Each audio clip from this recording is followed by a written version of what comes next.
Hello guys, it's me again, Maririt in your service.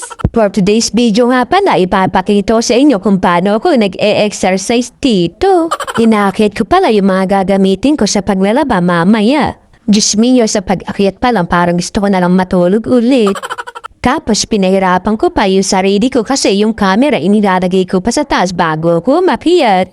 Ayan, kita nyo, di ba? Pabalik-balik ako. Napakataas kaya niyan. Dapat kasi may mga paayo mga gamit dito para sila na lang yung aakit mag-isa. Para pag maglalaba ako sa itaas, pumalakpak lang ako, aakit na sila. Pero syempre, uunahin ko muna maglinis dito sa misala. Papakita ko sa inyo kung ano yung mga nilinisin ko dito.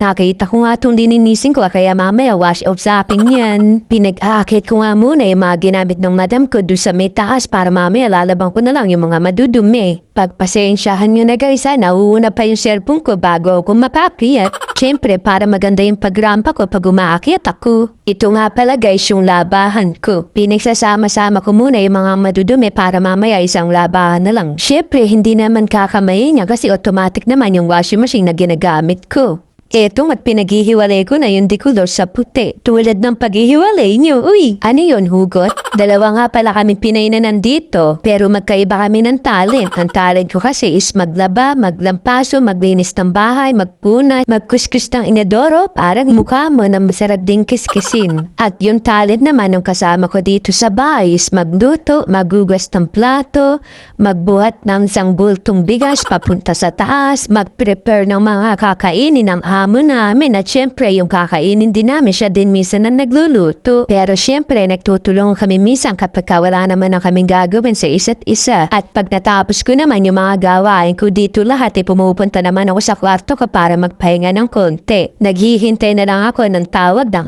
aking madam kung may ipapagawa ba siya sa akin o wala. Kaya pag may free time ako naglalaro na ako ng bahay-bahayan. Nanay ako at tatay ka. Uy! Dito pala sa mga ginagawa ko na exercise na ako, ikaw ba naman yung pabalik-balik sa taas? Ewan ko lang kung hindi ka maganda utot-utot. Dapat dito sa bahay na to may elevator. Uy, ano yan, mall? Ang ganda pala ng likod ko pag naglalakad ako na may bit-bit, parang coke lang. Uy! Munti ko pa nga makalimutan yung phone ko kaya kinuha ko muna sa taas para maibaba siya. Pababa na kasi ako kaya binitbit ko na din yung phone ko. Automatic naman kasi yung labahan namin dito kaya mamaya ko na uli siya babalikan. Kusa naman natitiklop yun at napaplansya. Sana guys magustuhan nyo yung mga video na ina-upload ko dito sa Facebook. Shoutout nga pala sa mga nagpapa-shoutout sa akin. Mabuhay kayo hanggat gusto nyo. Hanggang dito na lang. Thanks for watching. Bye-bye!